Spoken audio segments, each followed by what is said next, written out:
এত দুঃখ রাখব কোথায় রাখার জায়গা নাই ভাইরে, এত দুঃখ রাখব কোথায় রাখার জায়গা নাই। আমাদেরই কপালেতে শান্তি বুঝি নাই ভাইরে, আমাদেরই কপালেতে শান্তি বুঝি নাই। এত দুঃখ রাখব কোথায় রাখার জায়গা নাই ভাইরে, এত দুঃখ রাখব কোথায় রাখার জায়গা নাই। আমাদেরই কপালেতে শান্তি বুঝি নাই ভাইরে, আমাদেরই কপালেতে শান্তি বুঝি নাই। পাঁচ ওয়াক্ত নামাজ পড়ে কপালে তার দাগ, মক্কাতে যাই নামের আগে লাগায় হাজি সাহেব। পাঁচ ওয়াক্ত নামাজ পড়ে কপালে তার দাগ, মক্কাতে যাই নামের আগে লাগায় হাজি সাহেব। চায়ের দোকানে বসে হাজি টেলিভিশন চায় ভাইরে, চায়ের দোকানে বসে হাজি টেলিভিশন চায়। হিন্দি গানের তালে তালে পা দুটি নাচাই ভাইরে, আমাদেরই কপালেতে শান্তি বুঝি নাই। এত দুঃখ রাখব কোথায় রাখার জায়গা নাই ভাইরে, এত দুঃখ রাখব কোথায় রাখার জায়গা নাই। আমাদেরই কপালেতে শান্তি বুঝি নাই ভাইরে, আমাদেরই কপালেতে শান্তি বুঝি নাই। সুদে ঘুষে জীবন কাটে করে দুর্নীতি, এমন লোক হয় যদি মসজিদের সভাপতি। সুদে ঘুষে জীবন কাটে করে দুর্নীতি, এমন লোক হয় যদি মাদ্রাসার সভাপতি। ভাইরে হক কথা বলতে গেলে মৌলবীর চাকরি নাই ভাইরে, সত্য কথা বলতে গেলে মৌলবীর চাকরি নাই। আমাদেরই কপালেতে শান্তি বুঝি নাই ভাইরে, আমাদেরই কপালেতে শান্তি বুঝি নাই। এত দুঃখ রাখব কোথায় রাখার জায়গা নাই ভাইরে, এত দুঃখ রাখব কোথায় রাখার জায়গা নাই। আমাদেরই কপালেতে শান্তি বুঝি নাই ভাইরে, আমাদেরই কপালেতে শান্তি বুঝি নাই। সমাজেতে অসঙ্গতি বলবো কতবার, গায়ের জোরে বিচারপতি ঘুষেরই কারবার। সমাজেতে অসঙ্গতি বলবো কতবার, গায়ের জোরে বিচারপতি ঘুষেরই কারবার। ভাইরে টাকার লাগি গরিব দুঃখী বিচার নাই পাই ভাইরে, টাকার লাগি গরিব দুঃখী বিচার নাই পাই। আমাদেরই কপালেতে শান্তি বুঝি নাই ভাইরে, আমাদেরই কপালেতে শান্তি বুঝি নাই। এত দুঃখ রাখব কোথায় রাখার জায়গা নাই ভাইরে, এত দুঃখ রাখব কোথায় রাখার জায়গা নাই। আমাদেরই কপালেতে শান্তি বুঝি নাই ভাইরে, আমাদেরই কপালেতে শান্তি বুঝি নাই। বড় ছোট নাই ভেদাভেদ, নাই কোনো মান সম্মান, বাপের সমান মুরব্বিকে করছি অপমান। বড় ছোট নাই ভেদাভেদ, কোথায় মান সম্মান, বাপের সমান মুরব্বিকে করছি অপমান। ভাইরে 8 বছরের ছেলে যদি সামনে বেরি খায়, ভাইরে 8 বছরের ছেলে যদি ডাইরেক্ট বেরি খায়, আমাদেরই কপালেতে শান্তি বুঝি নাই। ভাইরে আমাদেরই কপালেতে শান্তি বুঝি নাই। এত দুঃখ রাখবো কোথায়, রাখার জায়গা নাই। ভাইরে এত দুঃখ রাখবো কোথায়, রাখার জায়গা নাই। আমাদেরই কপালেতে শান্তি বুঝি নাই। ভাইরে আমাদেরই কপালেতে শান্তি বুঝি নাই। মানুষ কই যায় রে দুনিয়া ছাড়িয়া, মসজিদের ওই পালকি আয়না দোলা দেই সাজায়া, তারে জনমের লাগিয়া। মানুষ কই যায় রে দুনিয়া ছাড়িয়া, মসজিদের ওই পালকি আয়না দোলা দেই সাজায়া, তারে জনমের লাগিয়া। এই বাড়ির লাগিয়া কত করলা মারামারি, মামলা মুকাদ্দমা কইরা উড়াইলা রে করে। এই বাড়ির লাগিয়া কত করলা মারামারি, মামলা মুকাদ্দমা কইরা উড়াইলা রে করে। আজকে তুমি যাবে চলে,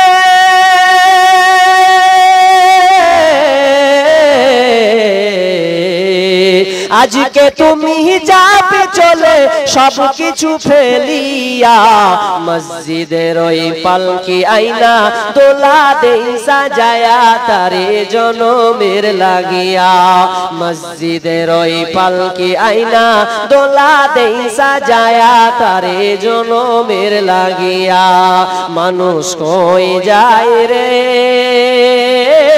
দুনিয়া ছাড়িয়া, মসজিদের ওই পালকি আয়না দোলা দেই সাজায়া, তারে জনমের লাগিয়া।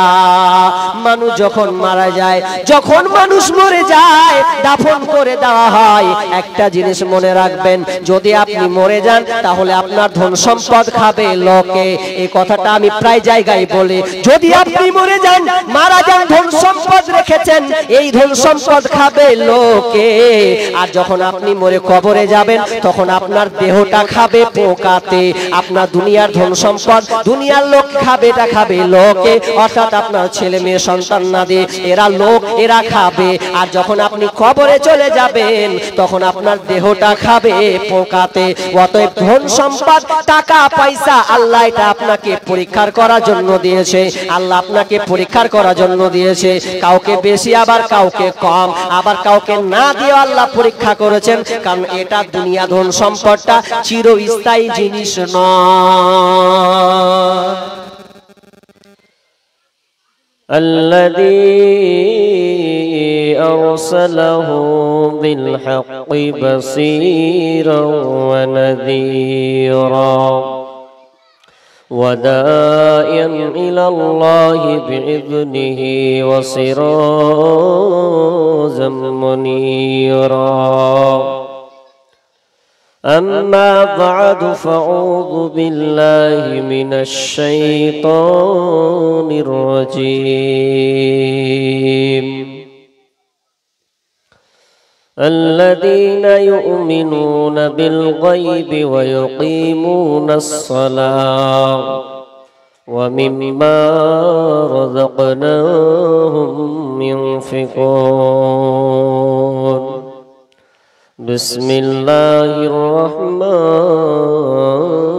الرحيم. يا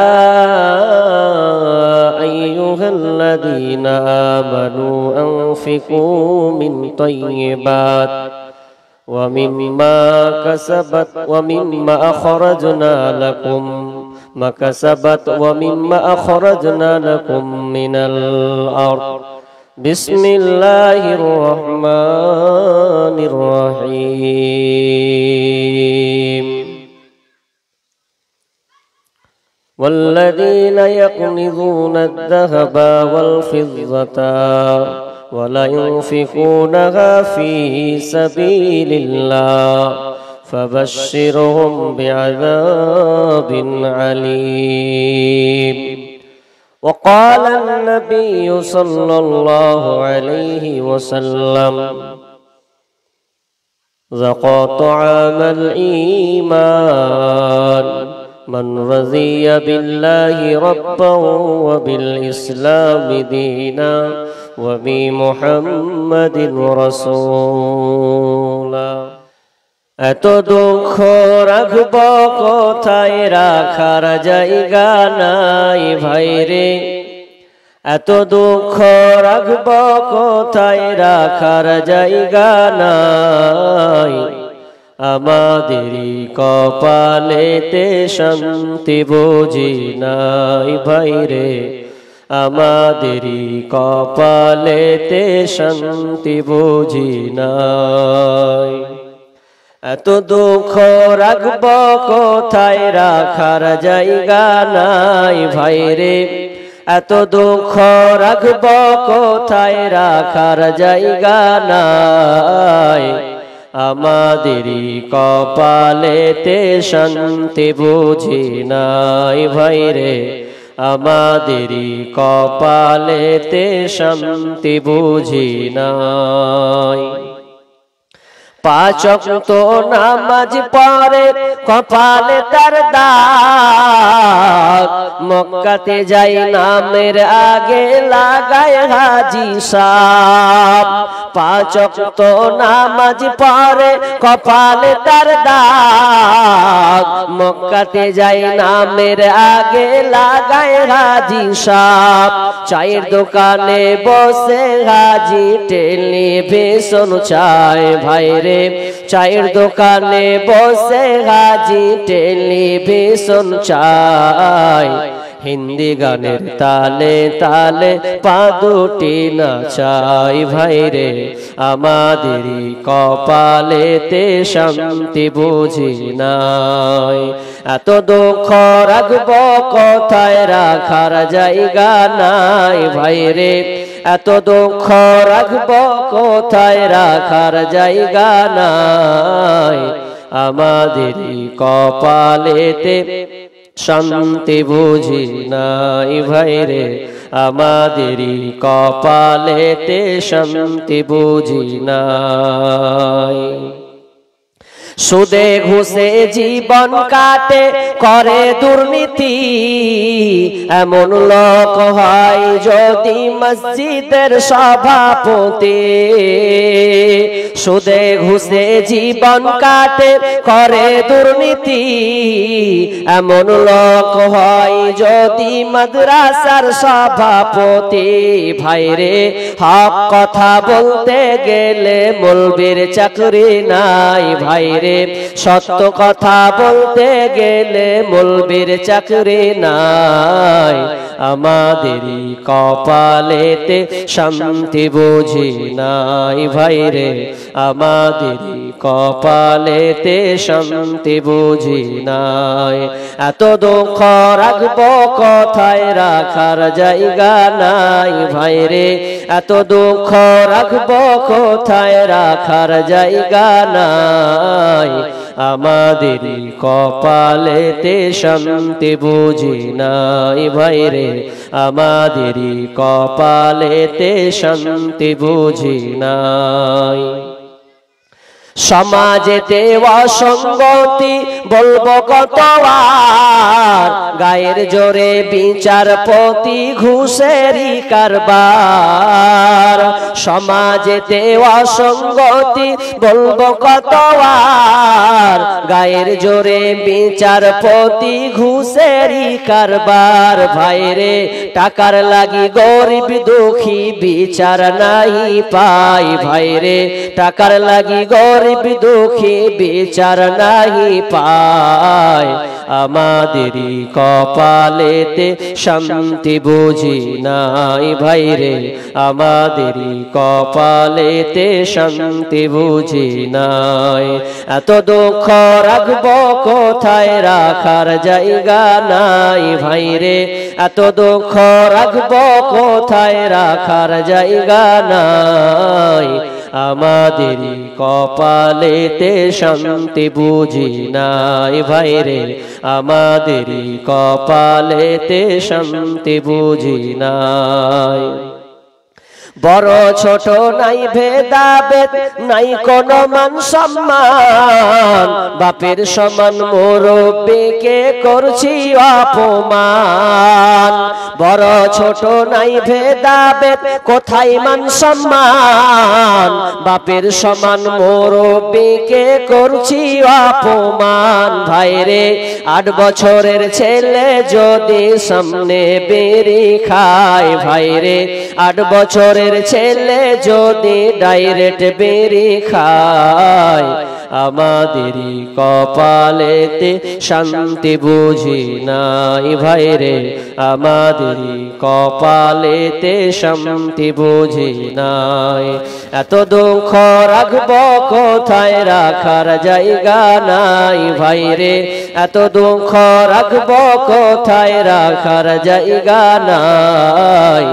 আমাদেরই কপালেতে শান্তি বুঝি নাই, ভাইরে আমাদেরই কপালেতে শান্তি বুঝি নাই।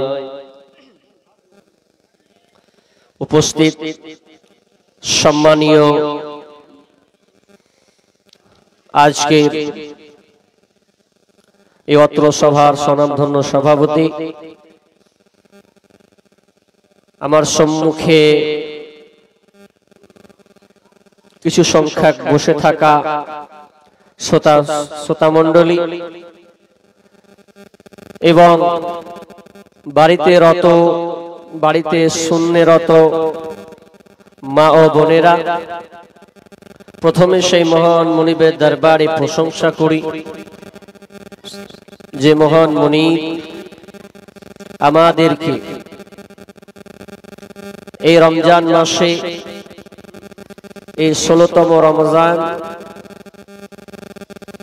এবং 17 দিন পরে যাওয়া এক বরকতের মাস, এই মাসে একটি কোরআন এবং হাদিসের আলোচনার শোনা এবং আমলের উদ্দেশ্যে যিনি আমাদেরকে এই আয়োজনটি করার তৌফিক দান করেছেন, সেই মহান মুনিবের দরবারে আমরা প্রশংসা করি, বলি আলহামদুলিল্লাহ। অতঃপর শান্তি বর্ষিত হোক জনাবে মুহাম্মদুর রাসূলুল্লাহ, সকলে বলি সাল্লাল্লাহু আলাইহি ওয়াসাল্লাম। সম্মানিত দিনী ভাই সকল, এটা যোতকাশী গাম্ভারতলা, এটা জামে মসজিদের জন্য মনে হয় জালসা, জামে মসজিদের জন্য জালসা। তো তারাবির সালাত আদায় করার পরেও কিন্তু আমরা সরাসরি ঘুমিয়ে পড়ি না, এরপরে আমরা অনেকে দোকানে, চায়ের দোকানে এই গল্প করি, এর কথা লাগাই, যাই হোক ইত্যাদি। কিন্তু আজকের দিনটা খুব গুরুত্বপূর্ণ একটা দিন, আর আমি এই এলাকা থেকে আপনাদের এলাকা মেহমান হিসাবে এসেছি, আর আপনারা একটু যদি ছড়িয়ে ছিটিয়ে বসে থাকেন, যদি মেহরবানি করে সামনে জায়গা ফাঁকা আছে যদি একটু এসে বসতেন, তাহলে হয়তো আমার বক্তব্যের ধারাটা খুব ভালো হতো। কারণ শ্রোতা থাকলে একটা বক্তব্যের ভঙ্গিমা এক এক রকম, আর মাইক দিয়ে একাই বকা এটা আলাদা। তো আমি অনুরোধ করব যে যারা অযথা বসে আছেন, দোকানপাটে না থেকে আড্ডা না পিটে একটু মেহেরবানি করে যদি এই শামিয়ানার নিচে আসতেন, চেয়ারগুলো ফাঁকা আছে, যদি একটু বসে কোরআন হাদিসের আলোচনা শুনতেন, আশা করছি ইনশাআল্লাহ উপকারে আসবে। আর আল্লাহ সুবহানাহু ওয়া তাআলা এই দিন, এই ইসলাম আমাদের দিয়েছেন এই আমাদের কল্যাণের জন্য, ইহকাল এবং পরকাল কামিয়াবের জন্য। তো আমি আর কথা বাড়াবো না, আমার আলোচনার দিকে আমি শুরু করব। আমি একটা ছোট্ট একটা বিষয় আপনাদের সামনে, নতুন একটি বিষয়, সোশ্যাল মিডিয়াতে তো অনেক বিষয় আলোচনা আছে, তো আজকে এখানে একটা নতুন রমজান মাসে নতুন একটা বিষয় আপনাদের সামনে বেঁধে রেখেছি। তো জানি না আল্লাহ আমাকে কতটুকু বলাবেন আর কেমন ভাই হবে, আল্লাহু আলাম। তবে যতটুকু হোক না কেন আমরা শুনে যেন আমল করতে পারি, আল্লাহ যেন আমাদের তৌফিক দান করুন, আমিন। বিষয়টা হচ্ছে দারিদ্রতা দূরীকরণে ইসলামের অবদান। ইসলাম গরিবদের ব্যাপারে কি বলে? এমন একটা দিন যে সকল পৃথিবীতে যত মানুষ আছে সকলকে, কাউকে বাদ দিয়ে নয়, আল্লাহ যার যার প্রাপ্য তাকে আল্লাহ দিয়েছেন। পৃথিবীর কোন মানুষ আল্লাহর বিরুদ্ধে কলম তুলতে পারবে না, কারণ আল্লাহ ভালো জানেন যে কাকে কোন হালাতে কিভাবে থাকতে হবে। আল্লাহ একটা সুন্দর করে একটা সীমানা বেঁধে দিয়েছেন। তো এই ধর্ম হচ্ছে, এই দিন হচ্ছে মানবতার ধর্ম। আর দ্বীনুল ইহসান, এটা হচ্ছে মানুষের জন্য মানবতার ধর্ম। এই মানবতার ধর্ম অনেকে আমরা কিছু দেখতে পাই সোশ্যাল মিডিয়াতে বা কোনো এলাকাতে, মানুষ অজান্তে কিছু অবান্তর কথা বলে যে ধর্মই হচ্ছে মানবতার ধর্ম। তো ইসলাম তো মানবতার ব্যাপারে, মানুষের ব্যাপারে সবচাইতে প্রথমে যদি আপনি ধর্মকে যাচাই বাছাই করতে যান, তাহলে ইসলাম আমাদেরকে সবচাইতে সুব্যবস্থা রাস্তা দেখিয়েছেন। আর অন্য কোনো দিন আর অন্য কোনো ধর্মের মধ্যে এরকম আপনি পাবেন না। কেন? ইসলাম মানবতার ধর্ম।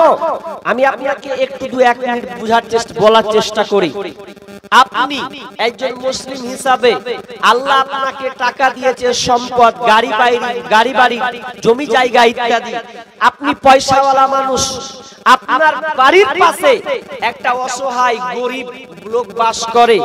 আপনি যদি মনে করেন যে আমাকে আল্লাহ টাকা দিয়েছে, এজন্য আমি ঠান্ডার দিনে, শীতের দিনে, কনকনা শীতে আমি লেপ ঢাকা দিয়ে ঘুমাবো, ঠান্ডা যেন না লাগে, এজন্য যতটা চিন্তা করবেন, তো ওই গরিবটা যেন, যে গরিব অসহায়, সে যেন আপনার মতন ক্যাথা না পাক, অন্তত ছিঁড়ে একটা ক্যাথা দিয়েও যেন শীতটাকে নিবারণ করতে পারে।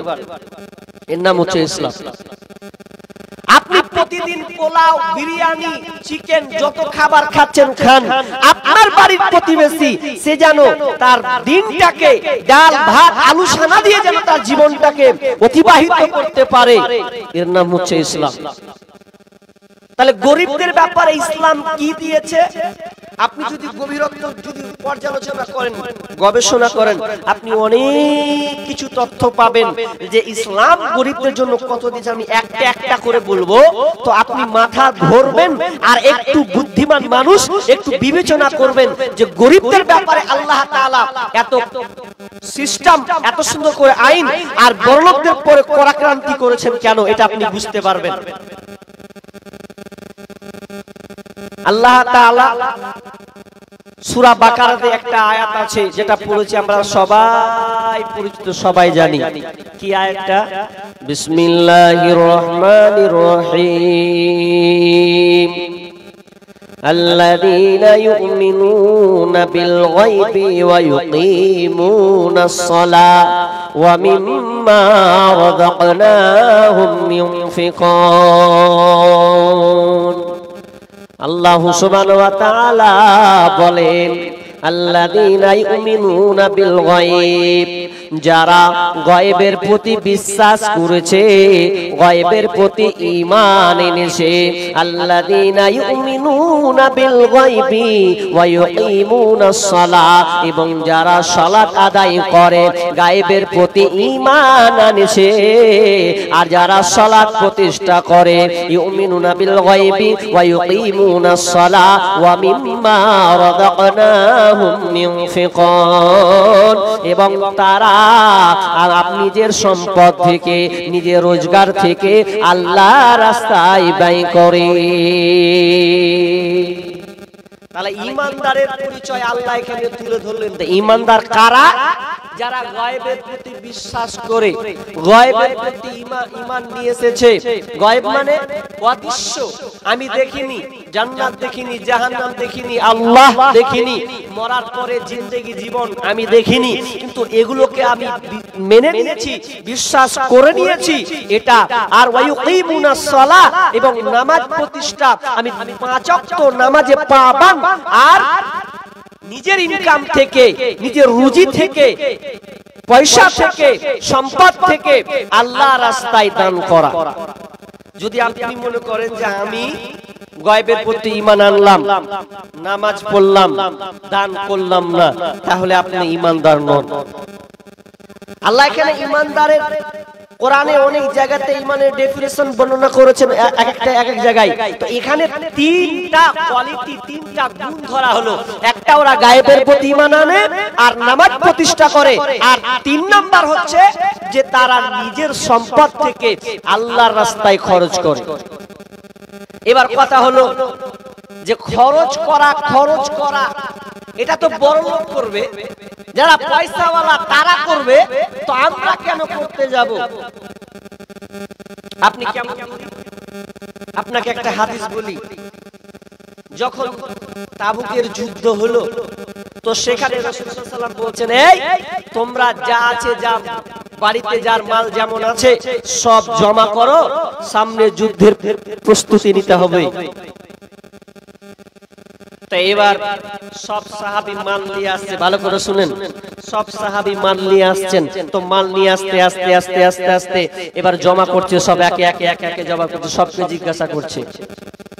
জিজ্ঞাসা করতে করতে করতে বলছে, আবু বকর কি খবর, কতটি মাল নিয়ে এসেছো, বাড়তে কি রেখেছো, আর কতটি নিয়ে এসেছো?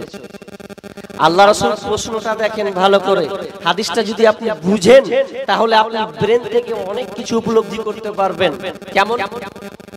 সব সাহাবী সবাই নিজের আয়ত্তে যতটুকু মাল পেরেছে সবাই হাজির করেছে। আপনার কিনা উমার মাল নিয়ে আসলেন।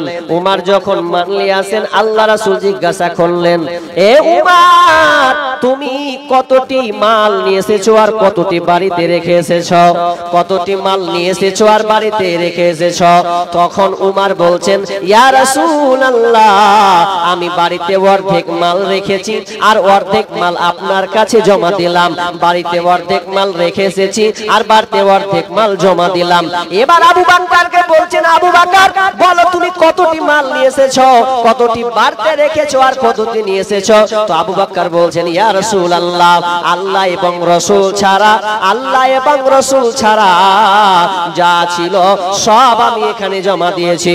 শুধু বাড়িতে আল্লাহ এবং রাসূল ছাড়া আমার বাড়িতে যা ছিল সবকিছু আমি এখানে জমা করে দিলাম। প্রশ্নটা কেমন দেখেন, একটু বুঝেন তো। আল্লাহ রাসূল কিভাবে প্রশ্নটা করছে, বলছে তোমরা কতটি মাল বাড়তে রেখেছো আর কতটি নিয়ে এসেছো? যদি বলতো যে কত পরিমাণ নিয়ে এসেছো, তা আল্লাহ রাসূল পরিমাণ করলেন না, ওজন করলেন না, বললেন কি রেখেছো আর কি নিয়ে এসেছো। যদি বলতো যে কয় কিলো নিয়ে এসেছো, তাহলে গেলে উমর জিতে যাবে, আবু বকর হেরে যায়। কিন্তু প্রশ্নটা এখানে দেখেন কিভাবে করছেন, তো বলছে কতটি রেখেছো আর কতটি নিয়ে এসেছো। তো আবু বকর কি বললেন যে আল্লাহ এবং আল্লাহ রাসূল ছাড়া বাড়িতে যা ছিল সব করে দিয়েছি। তাহলে কে জয়ী হলো? কে জয়ী হলো? আবু বকর। আবু বকর জয়ী হলো না?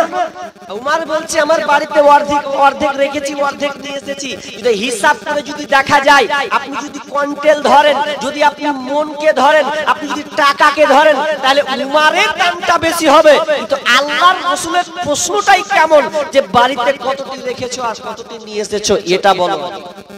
তা আবু বকর জিতে গেল। অথচ আবু বকর সামান্য একটা টুকরি আর একটা আপনার চাঙ্গারি, ছোট একটা আপনার কিনা বাসন, ওই বাসনে হালকা কয়েকটি মাল নিয়ে এসে আল্লাহ রাসূলকে বলছেন, ইয়া রাসূলুল্লাহ আমি এটা জমা দিলাম, যে আর বাড়তে কিছু নাই, আল্লাহ রাসূল ছাড়া সব এখানে দিয়ে দিয়েছি।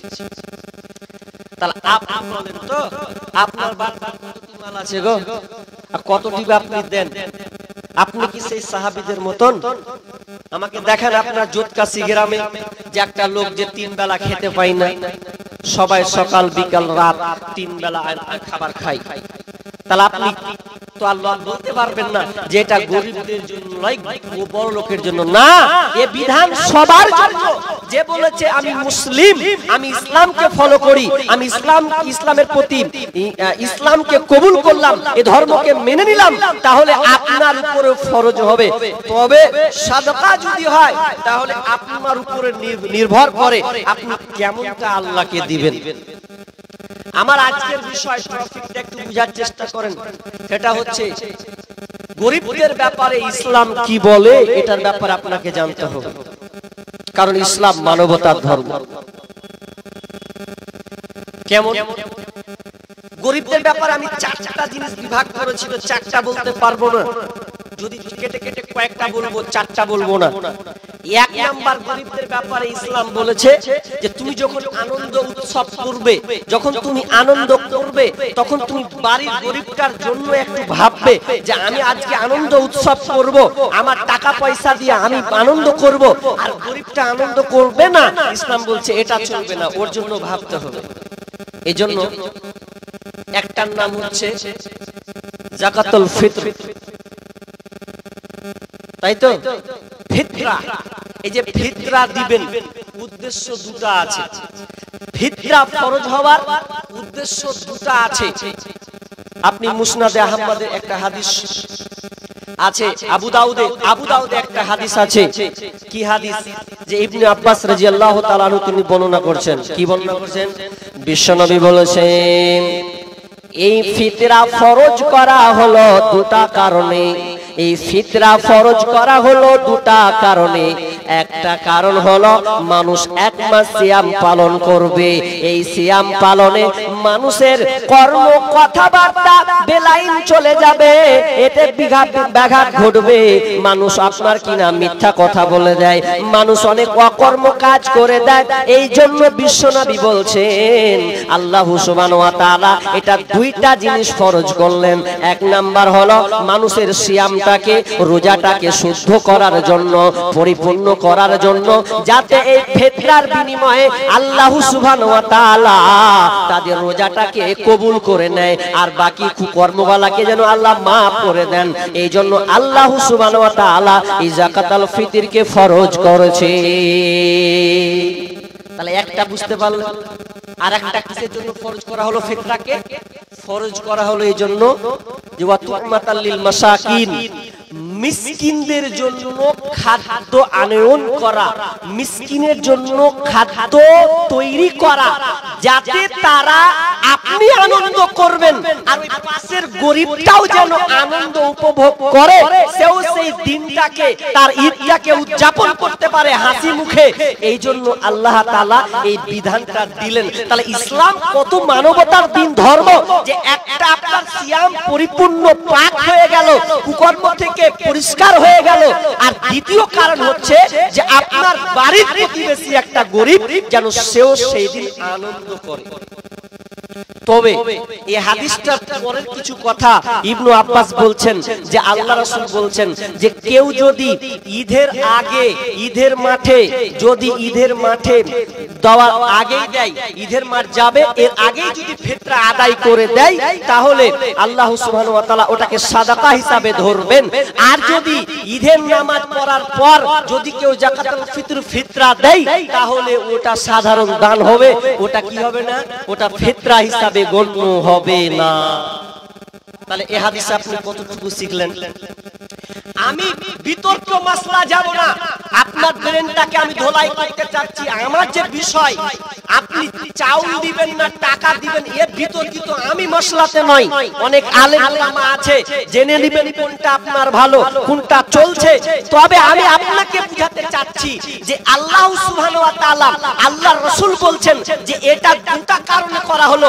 একটা হলো আপনার রোজাকে পরিপূর্ণ করা, আপনার এই রোজার জিন্দেগিতে মাফ করে দেওয়া, ভুল ত্রুটি মাফ হয়ে যাওয়া, আর গরিব মিসকিন অসহায় তারা যেন সেই দিন আনন্দ উদযাপন করে। তো আপনার সঙ্গে আমার একটু কথা এখানেই যে হাদিস থেকে যেটা বুঝলাম, কারণ বিশ্বনবী এটা বলছেন আন ইবনে উমর আন নবী সাল্লাল্লাহু আলাইহি ওয়াসাল্লাম বিযাকাতুল ফিত্রি ক্বাবলা আল খুরুজিন নাস ইলা সালাহ। বিশ্বনবী বলছেন যে ঈদের মাঠে যাওয়ার আগে আগে তোমরা যাকাতুল ফিতর আদায় করে দাও। এখন কখন দিবেন আপনি যাকাতুল ফিতরটা?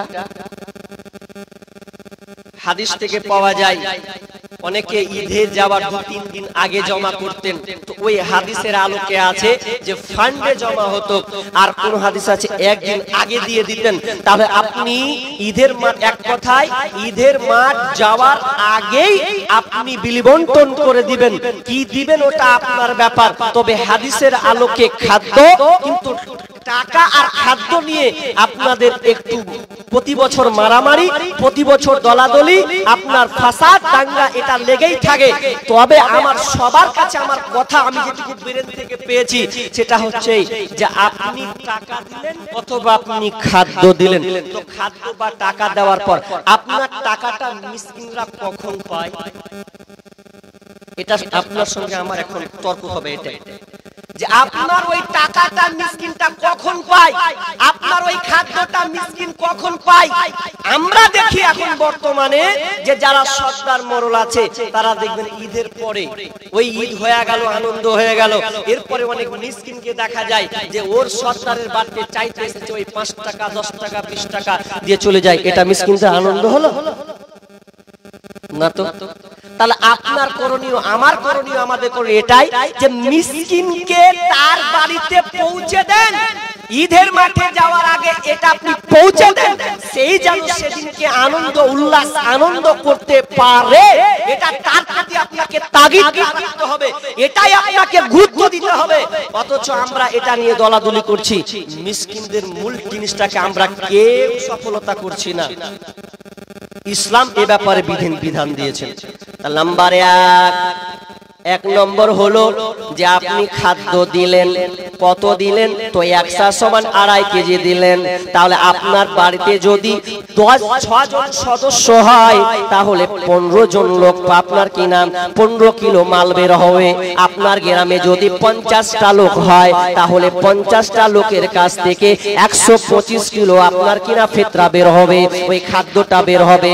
আর ওটা আপনার গ্রামে কেউ অসহায় গরিব আছে ওকে আপনি বিলি বন্টন করে দেবেন। কারণ মেন টার্গেট বিষ্ণু বলছেন ওয়া তুমাতাল লিল মাসাকিন, মিসকিনের জন্য খাদ্য আয়ন, খাদ্য তার জন্য সংরক্ষণ করা, তারা যেন সেই দিন আনন্দ চিত্রে থাকতে পারে।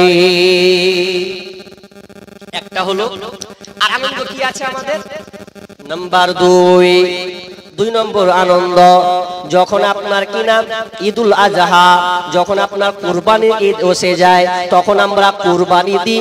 আল্লাহ সুবহানাহু ওয়া তাআলা এই কুরবানিটা আমাদের জন্য বিধান দিয়েছেন। কেন দিয়েছেন আমি আপনি ভাবতে পারিনি, কিন্তু আল্লাহর বিধানটা একটু ভাবার চেষ্টা করেন।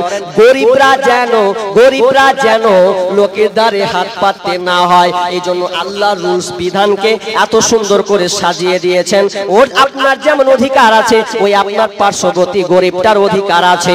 আপনি কুরবানি দেবেন তো আল্লাহ সুবহানাহু ওয়া তাআলা বলছেন ফাকুলু মিনহা ওয়া আতিমুল কানিয়া ওয়া মুতাররা। আবার পরে সূরা হজের আয়াত আল্লাহ বলছেন ফাকুলু মিনহা ওয়া আতিমুল কানিআ। বিশ্ব আল্লাহ সুবহানাহু ওয়া তাআলা বলছেন তুমি খাও, তুমি তাদেরকে দাও, সাহায্য করো।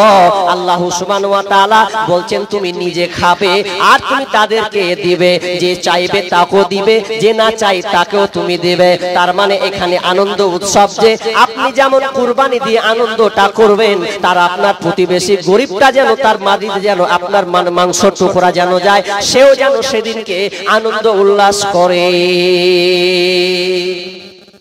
কেমন আনন্দ উল্লাস জি? আপনার গ্রামে যদি 25টা খাসি কুরবানি হয়, ধরেন 25টাই হলো, আর 25টা খাসি কুরবানি যদি আপনি 25টা লোকের কাছে যদি 2 কিলো বা 2.5 কিলো 3 কিলো করে যদি মাংসটা নেন, তাহলে 2 কিলো করে নিলেও অন্তত 25টা ওই খাসির কাছ থেকে 50 কিলো মাংস আসবে। ওই মাংসটা কে খাবে? কে খাবে বলেন? কে খাবে? কার জন্য আপনি জমা করলেন? ওটা গরিব দুঃখীরাই খাবে। ওই টাকাটা ওই মাংসটা গরিবকে বিলিয়ে দেন। আমি আপনি ওই রকম ভাবেন, কিন্তু আল্লাহর সিস্টেমটা দেখেন, মূল উদ্দেশ্য, মূল টার্গেট গরিবরা যাতে ওদিন আনন্দ উল্লাস করে, এটা আমাকে আপনাকে মাথায় রাখতে হবে। এটা সব সময় মাথায় খেয়াল রাখতে হবে। কিন্তু আমরা এগুলোকে রাখি না। কারণ প্রথম দিকে যখন সাহাবী যুগে যখন কুরবানি হতো, তখন আল্লাহ রাসূল বলতেন এই তোমরা 3 দিনের বেশি মাল রাখতে পাবে না। কেন? সেই সময় গরিবের সংখ্যা ছিল বেশি, প্রয়োজন ছিল মাংস বেশি। এরপরে বললেন তুমি খাও, খিলাও, রাখো, জমা করো যা ইচ্ছা। জিনিসটার মূল রহস্যটা বুঝতে পারছেন তো? মূল রহস্যটা হচ্ছে গরিব মিসকিন যেন না খেয়ে মরে। দুটা হলো। এরপরে আমি যদি ধারাবাহিক বলতে থাকি তো 2 ঘন্টার উপরে যাবে আলোচনাটা। তবে আমি আপনাকে বুঝাচ্ছি যে ইসলাম গরিবদের ব্যাপারে কি জারি রেখেছে, এজন্য কি সুবিধা, আমরা ওটা বিবেচনা করি না। আমি কড়াকড়ি মাঝে মাঝে বক্তব্য দিই, হাজি আপনার গ্রামের গরিবটা কেন, অসহায় ব্যক্তি কেন পাশের গ্রামে চাইতে যাবে? এটা আমার প্রশ্ন। কথা বুঝেননি? বিস্তারিত বললে কথাটা বুঝতে পারবেন। যদি আপনি কোরআনকে ফলো করেন, কোরআন এবং হাদিসকে যদি ফলো করেন, তো আমি মনে করি আপনার গ্রামের গরিবটা অন্য কোন গ্রামে যেতে পারে না, আমার দরকারই পড়বে না, যদি আপনি এই আইনগুলোকে মানার চেষ্টা করেন। একটা একটা করে বলবো। আমরা অনেক সময় বলি ভারত সরকারের মোদি আর মমতা এসে যা 12টা বাজলে একদম অর্থনৈতিক বিষয়ে মানুষের টাকা পয়সাকে এমন ভাবে লুটে নিলে, তো এরা কখন যে পালাবে এ নিয়ে আমাদের টেনশন, মাথা ব্যথা। নিজেকে ছিছি করছি, অমুক নেতাকে অমুক মন্ত্রীকে ছিছি করছি দিচ্ছি। কিন্তু আমার একটা প্রশ্ন, আপনি যে গরিবদের হক লুকিয়ে রেখেছেন, তো এর জন্য কে ছিছি দিবে? আপনি নিজে যে গরিবের হক রেখেছেন গো, মুখ্যমন্ত্রী, প্রধানমন্ত্রী, রাষ্ট্রপতির কথা বাদ দেন, আপনি যে গরিবের হক মেরে রেখেছেন, এটার ব্যাপারে আপনার মাথার কোনো হুঁশ আছে? এটা আপনি বিবেচনা করে দেখেছেন কি? আল্লাহ বলছেন ইয়াকুলু সাররু তুআমি তুআমুল ওয়ালিমা ইউদআ লাহাল আগনিয়া ওয়া ইতরাকুল ফুকারা। বিশ্বনবী বলছেন যেই অনুষ্ঠানে গরিবদেরকে দাওয়াত দেওয়া হয় না, শুধু বড় লোকদের দেখে দাওয়াত দেওয়া হয়। বিশ্বনবী বলছেন ওই দাওয়াতটা, ওই জায়গাটা, ওই খাবারটা আপনার কিনা শুকরের চাইতেও নিকৃষ্ট। এটা নিকৃষ্ট একটা খাবার, যেই অনুষ্ঠানে গরিবদেরকে দাওয়াত দেওয়া হয় না, ইনভাইট করা হয় না, সেটা কোনোদিন ভালো হতে পারে না। এখন বর্তমানে দেখবেন, এখন ফের আস্তে আস্তে এমন হয়ে গেছে যে পয়সাওয়ালা ওর বাড়িতে প্রস্তাব চলে যায়, তুমি যেও আমার বেটার বিয়ে আছে। গরিবদের ব্যাপারে আমরা অতটা ভাবি না, যার টাকা আছে সে আগে দাওয়াত পায়। আপনাদের এলাকা কেমন জানি না, আমাদের ওইদিকে গরিব আছে, ওর দিকে কেউ তাকায় না। পয়সাওয়ালা কে আছে, ওর বাড়িতে কাজ চলে গেল, রাখান আমার বেটার বিয়ে আছে, আসেন, দিলাম। ও গরিবদের কাছে তুমি কিছু টাকা মাল পাবে না, এই জন্য আর তুমি ওই দূরের বাসুদেবপুর আর কোথাকার ধুলিয়ানের লোকের সঙ্গে আপনার একটু হয়েছে, একটু কথাতে সম্পর্ক হয়ে গেছে, ওকে কার্ড মেরে দিয়ে চলে এলেন কেন? আল্লাহ রাসূল বলছেন ওটা নিকৃষ্ট খাবার, যেখানে গরিবের আশ্রয় নাই, ওই খাবারটা নিকৃষ্ট খাবার। তাহলে আমরা গরিবদের জন্য কতটুকু ভেবেছি? ভাবিনি? একটা একটা করে বলবো। অনেক কথা আছে, দু একটা বলবো, আমি এদিকে চলে যাব কারণ আমার মাথাটা এইদিকে আছে। তো আপনি বুঝেন বিষয়গুলো, একটু উপলব্ধি করার চেষ্টা করুন। কেন আপনি আল্লাহকে দেবেন? এখন তো রমজান মাস, ফিতরার ব্যাপারে আলোচনা হয়, ফিতরার ব্যাপারে আলোচনা হয়, ফিতরার ব্যাপারে অনেক আলোচনা হয়। আমি যদিও পারি তো আমি একটু আপনাকে ইঙ্গিত দিতে পারি, আমার অভিজ্ঞতাতে কিছু কথা শেয়ার করতে পারি। কি যে যাকাতুল ফিতর, সরি যাকাত, এই আল্লাহ সুবহানাহু ওয়া তাআলা যাকাত আমাদের উপরে ফরজ করেছেন। কাদের উপরে? যাদের এত নিসাব পরিমাণ যাদের মাল আছে তার উপরে যাকাত ফরজ করা হয়েছে। কিভাবে? কেউ যে ব্যাখ্যা করে না, কেউ যে বিস্তারিত বলে না, শুধু বলে দেয় এতটি মাল হলে এতটি যাকাত, এতটি মাল হলে এতটি যাকাত, কিন্তু মূল উদ্দেশ্য গরিব, মূল উদ্দেশ্য মিসকিন, অসহায়, সে যেন মানুষের মতন ফুলিয়ে তুলতে পারে।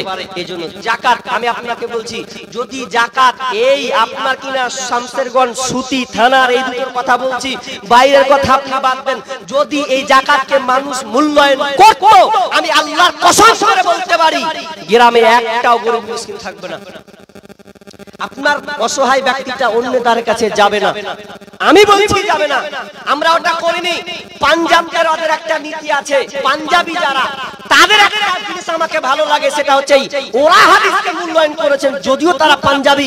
ওরা বলে যে আমরা তিনটা ভাই, চারটা ভাই, তো চার ভাই বলবে আরে আমি এত, আমার টাকা এত সম্পদ, আমার টাকা তিনজন, আমার একটা ভাই ওই আপনার কি নাম এই চলাফেরা করতে পারে না, সে ভালো ঠিক মতন কোনো চাকরি পায়নি, কাজ ঠিক মতন করতে পারে না, ও কেন বসে থাকবে? আমরা তিন ভাই আছি, তো একটা ভাই কেন ঘুমিয়ে থাকবে? ও কেন দাঁড়ে দাঁড়ে চাইবে? এটা আমরা তিন ভাই হতে দিব না। কি করব? যে 4 নম্বর ভাইকে আমরা আমাদের সম্পত্তি কিছু টাকা আমাদের ইনকাম থেকে দিব, ওকে একটা ছোট একটা ব্যবসা করব, সেও খাক। এটা পাঞ্জাবিরা ভাবে, আপনি তদন্ত করবেন। কিন্তু আমরা আমাদের গ্রামে একটা মিসকিন অসহায় আছে, ভাবি না ও চাইতে চলে গেছে, আপনার ভিতরে আপনি পড়ে আছেন, কেন হবে এটা? কেন হবে এটা? জি না। যদি যাকাত, যদি ফরজ, যাকাতকে যদি মানুষ মূল্যায়ন করতে হতো না, কিভাবে? আমরা যাকাতটার অর্থ হচ্ছে পরিচ্ছন্নতা, পবিত্রতা করা। আপনার ওই টাকাকে, ওই পয়সাকে পরিশুদ্ধ করবেন, আপনি জিনিসটি পরিপাক করবেন, যাতে আপনার এই টাকাটা হালাল থাকে। এখানে গরিবের হক লুকিয়ে আছে, তো গরিবের হকটা আপনি ফিরিয়ে দেন। দেখেন ও যদি পেয়ে যায়, শামসেরগঞ্জ সুতির মানুষ, জনগণ যদি এটাকে মূল্যায়ন করে, আমি 100তে 100 বলতে পারি কোন গরিব মিসকিন আর এই গ্রাম থেকে অন্য গ্রাম যাবে না। কিভাবে যাবে না? আমরা জানি যে আপনার কিনা 7.5 ভরি সোনা, 85 গ্রাম আপনি যাকাত দিবেন, এটা আপনাকে নিসাব পরিমাণ এটা আসতে হবে। তাহলে এটা এত পরিমাণ যদি আপনার হয়, তাহলে আপনাকে যাকাত দিতে হবে। মানে মিনিমাম আনুমানিক টাকার অনুপাত যদি ধরতে যায়, তাহলে আপনাকে প্রায় 5 লাখ টাকা থাকা লাগবে এক বছরে। একটা নাম্বার। দুই নম্বর হচ্ছে 52.5 তোলা। এই যে 595 গ্রাম, এই যে রূপা, এই চাঁদি, এই চাঁদির মূল্যায়ন যদি আপনি 52.5 তোলার যদি আপনি দামকে নির্ণয় করেন, কত টাকা হবে? মিনিমাম 45,000 টাকার উপরে হবে, তাই তো? 45,000 ঊর্ধ্বে গেল। আমি জিনিসটা 50,000ই ধরলাম। 52.5 তোলার দাম নির্ণয় করা হলো 50, আনুমানিক বর্তমানে 50,000 টাকা। এবার আপনি বলেন, একটু ভাববেন কথাটা, আর এটা যাকাতটা মূল উদ্দেশ্যটা কি এটা ভাবেন। আপনি ওই সোনা হিসাবে দিবেন, চাঁদি হিসাবে দিবেন, কিন্তু মুহাদ্দিসিন کرام বেশিরভাগ প্রাধান্য দিয়েছেন চাঁদিটাকে। কেন? যে এটা গরিবের হক, এর মূল টার্গেট গরিব যেন সে দুনিয়া ভালোভাবে চলতে ফিরতে পারে, এর হকটা যেন পৌঁছে যায়। তো এর জন্য যদি আমি দেখি, তো আচ্ছা বলেন তো 50,000 টাকা কোন লোকটার কাছে নেই? আমি এটা আমার উদাহরণ দিয়ে বলছি, যে ধরলেন যদি এটাই অনুমান করা হয় চাঁদি হিসাবে, তাহলে 50,000 টাকা কোন লোকটার বাড়িতে নেই বলেন? তাহলে যদি আমি তদন্ত করি, তাহলে প্রায় লোকের বাড়িতে দেখবো 1 বছর ধরে 50,000 টাকা ঘুমিয়ে আছে আর ব্যাংকে জমা আছে। এবার ওই টাকা থেকে যদি আপনার নিসাব করে, হিসাব করে যদি শতকরা 40 ভাগের 1 ভাগ, 40 টাকায় 1 টাকা কত দিতে হবে জানেন? তাহলে এটা যদি আপনি ধরতে যান তাহলে শতকরা 2.5 টাকা, 100 টাকায় 2.5 টাকা, হাজারে 25 টাকা, লাখে 25,000 টাকা, তাহলে আপনাকে 40 ভাগের 1 ভাগ আপনাকে গরিবকে দিয়ে দিতে হবে। মিনিমাম যারা মিডিয়াম টাইপের আছে পয়সাওয়ালা, ওরা যদি যাকাতের টাকাটা বের করে তো আমি বলতে পারি যে এই সমাজে এই গরিব অসহায় থাকবে না, সব সমাধান হয়ে যাবে। কিন্তু আমরা মূল্যায়ন করেছি, করি না। আপনাদের এদিকে চাষ হয়, আমার চাষ হয় কিনা? আমাদের ওদিকে চাষ হয়, চাষ হয়, অথচ কিন্তু চাষ করার পর দেখতে পাই ওর বাড়িতে 750 কেজির অনেক ভুট্টা গম হয়, এরপরে ওসর বের করে না, বের করে না বলতে বেশি কষ্ট করা করছি কেন? কষ্ট করছো, আল্লাহ দিছে কি তাই না? বলছে দিছে, তাই না? মানে আল্লাহ দিছে, আল্লাহ কিন্তু দিচ্ছে, যে তুমি দিচ্ছ না কেন? তো বলছে দিয়ে ওরকম কুলাতে পারি না, সামান্য দিয়ে দিল, কিন্তু অথচ ফরজ হয়ে গেছে ওসব, অথচ দেয় না। কত হতভাগা চলছে। উসর ফরজ হয়েছে, 20 মনের 1 মন দাও, আকাশের পানি থেকে হয়েছে 10 মনের 1 ভাগ দিয়ে দাও, কিন্তু আমরা 10 ভাগের 1 ভাগ বের করতে চাই না। কেন? বলছে দিলে কমে যাবে। কত কষ্ট করে করেছে। জমিনটা কার? তোমার। তুমি যদি বলো যে আমার জমিন এটা, তাহলে তোমার সঙ্গে আমার তর্ক আছে। আর যদি বলো যে না জমিনটা আল্লাহর, তাহলে আমি শিথিল থেকে গেলাম। যে তোমার হয় কি করে? আল্লাহ সুবহানাহু ওয়া তাআলা বলছেন সূরা মুলকের মধ্যে আছে, আল্লাহ সুবহানাহু ওয়া তাআলা বলছেন যারা আমি আল্লাহ জমিনটাকে দিয়েছি, এই জমিনটা তোমাদের জন্য শিথিল করে দিয়েছি, জমিনটা তোমাদের জন্য অনুগত করে দিয়েছি, যাতে করে তুমি ওই মাটি থেকে তুমি সুন্দর ফসল তৈরি করবে, তুমি ফসল উৎপাদিত করবে, ওখান থেকে ধান নেবে, গম নেবে, ওই জমিন থেকে তুমি বাড়ি বানাবে, বিল্ডিং তৈরি করবে, অট্টালিকা তুমি তৈরি করবে, ব্যবসার জন্য বিল্ডিং করবে। কারণ আমি আল্লাহ এই আপনার কি নাম এই জমিনটাকে তোমাদের জন্য অনুগত করে দিলাম। ওয়া ইলাইহিন নুশুর, আর তোমরা এবং তোমাদেরকে পুনরুত্থান করা হবে, অর্থাৎ তোমাদেরকে আমার কাছে তোমাদের ফিরে আসতে হবে। আল্লাহ সুবহানাহু ওয়া তাআলা বললেন জমিনটা আমার, জমিনটা তোমাকে দিলাম, তুমি এটা চাষ করবে, আপনার কিনা বাড়ি বিল্ডিং বানাবে, এই জন্য আমি জমিনটাকে দিলাম। তাহলে জমিনটাকে দেওয়া হলো, জমিনটাকে এই জন্য দেওয়া হলো যে আপনি ওতে চাষাবাদ করবেন, ওতে আপনি ইনকাম করবেন, আপনি খাবেন, গরিবকে দিবেন।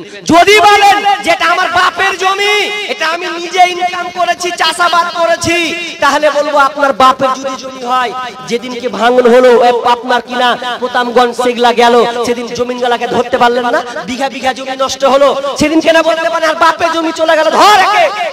সেদিন তো আপনি ধরতে পারেনি, বিঘা বিঘা তছনছ করে দেওয়া হলো। দেখে এসেছি বিঘার উপরে বিঘা, যেখান দিয়ে হেঁটে গোসল করতে যেতে হয়েছে 8 ঘন্টা 15-20 মিনিট পর্যন্ত লেগেছে, সেগুলো নাই, পুলিশে চলেছে। তাহলে কার জমি টাকার একটু ভাবেন। যদি নিজেরই হয় তো আপনি ধরতে পারলেন না কেন? এটা আল্লাহর জমি, আপনি দিয়েছেন, আপনার নামে করেছেন, এই জন্য যাতে সাইফুদ্দিন জেনে বলতে না পারে যেটা আমার জমি, আপনার জমি, এই জন্য আব্দুল্লাহ আপনার নাম, আপনার নামে জমিনটাকে আপনি রেকর্ড সবকিছু পর্চা সবকিছু করে নিলেন যাতে ও চাইতে না পারে, কিন্তু মূল হচ্ছে এটা আল্লাহর জমি। তাহলে আপনাকে এই ছাদ থেকে চাষাবাদ করতে হবে। কথা অনেক আছে, কিন্তু কথাটা হচ্ছে ইঙ্গিত, মূল উদ্দেশ্য দান, এটাই মূল টার্গেট। তবে কিছু কথা বললাম যে দান দেন, দান কম দিলে আপনার কমবে না, দান দিলে আপনার কমবে না, বরং আল্লাহ বাড়িয়ে দিবে। আল্লাহ বলছেন ইয়া ইবনে আদম আনফিক ইলাইকা ওয়া উনফিক ইলাইকা। আল্লাহ সুবহানাহু ওয়া তাআলা বলছেন, রাসূল সাল্লাল্লাহু আলাইহি ওয়াসাল্লাম বলছেন কি, আল্লাহ নিজেই বলছেন যে তুমি আমাকে দাও, আমি আল্লাহ তোমাকে দিব, তুমি যেমন দিবে আমি আল্লাহ তোমাকে দিব। আচ্ছা একটা কথা বলি, আপনি কতটুকু দিবেন? যদি আপনি বলেন যে না আমি ছোট পুটলি ধরবো না, বড় পুটলিটাকে ধরবো, ছোটটাকে ধরবো না, বড়টাকে ধরবো, তাহলে ছোটকে ছাড়তে হবে, বড়কে ধরতে হবে, তাই তো? আপনি যদি মনে করেন আমি 5 কিলো ওজন নিব না, আমি 20 কিলো নিব, তাহলে 5 কিলো ছাড়তে হবে, তো কথার উদাহরণটা এই যে আপনি যদি মনে করেন যে আমি বেশি চাই, তাহলে আল্লাহকে আপনাকে বেশি দিতে হবে, তাহলে 5 কেজি ছাড়লে আপনার কাছে 10 কিলো আসবে। কিন্তু আমরা বখিলতা করি দানের ব্যাপারে। আমি জানি না আজকে আপনাদের এখানে কেমন দান করবে, কিন্তু প্রায় জায়গায় গোটা আপনার কিনা ওয়েস্ট বেঙ্গল অনেকটা ঘোরা আছে যে দান দিতে গেলে অনেকক্ষণ বলতে হয়, বলার পরে যদি মানুষের দয়া হয় তো দেয়, নচেত ওখানে ঘুম মেরে বসে বসে। তো যাক, আল্লাহ আপনাদেরকে দান দেওয়ার ব্যাপারে যেন উদারতা বাড়িয়ে দেয়, আল্লাহ যেন আমাদের সকলকে তৌফিক দান করুন, আমিন। বলেন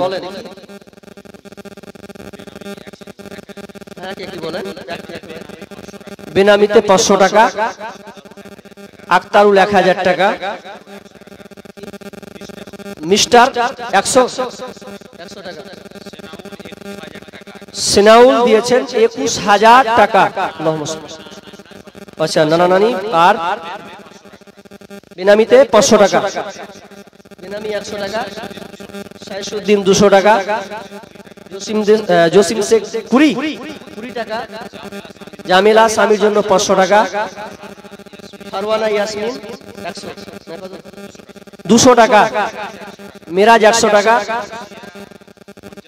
খুশিয়া কত 50 টাকা, মাহমুদ 500 টাকা, বেনামি 1000, বেনামি 100, মাস্টার মুজিবুর রহমান 3000 টাকা, রাহুল 350 টাকা, বেনামি 15 টাকা, বেনামিতে 500 টাকা। এটি লিখিত এসেছে, যাক এটি লেখা ছিল, এটি দিয়েছেন শেখ আব্দুল্লাহ 15 বস্তা সিমেন্ট। তো আশা করছি আপনারা বাড়ি থেকে বসছেন, অবশ্যই শুনতে পাচ্ছেন। যদি সামনে থাকলে ভালো হতো, তো যদিও শুনতে পাচ্ছেন আমি এলান করে দিলাম যে এতটি এখানে দান এলো মসজিদের জন্য, এই যারা দান দিল তারা হচ্ছে আল্লাহর কাছে সম্মানীয়, তারাই হচ্ছে চালাক। বেনামিতে আবার 1500 টাকা দিয়েছেন। আল্লাহুম্মা সাল্লি আলাইহি আল্লাহুম্মা বারিক আলা হায়াকাল্লাহ ওয়া বারাকাল্লাহ।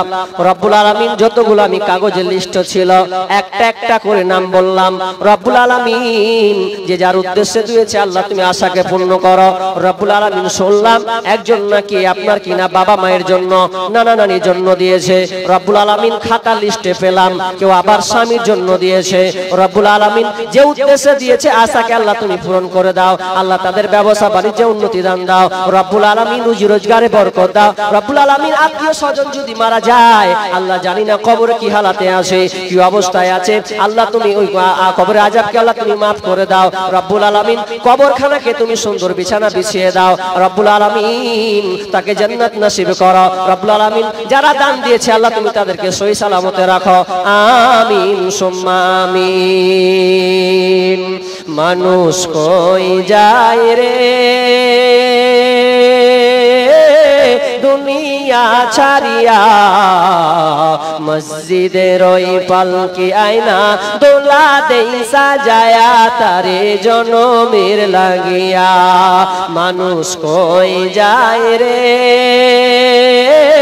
দুনিয়া ছাড়িয়া, মসজিদের ওই পালকি আয়না দোলা দেই সাজায়া তারে জনমের লাগিয়া। এই বাড়ির লাগিয়া কত করলা মারামারি, মামলা মুকাদ্দমা কইরা উড়াইলা রে করে।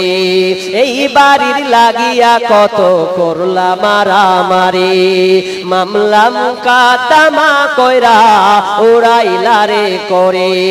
আজকে তুমি যাবে চলে,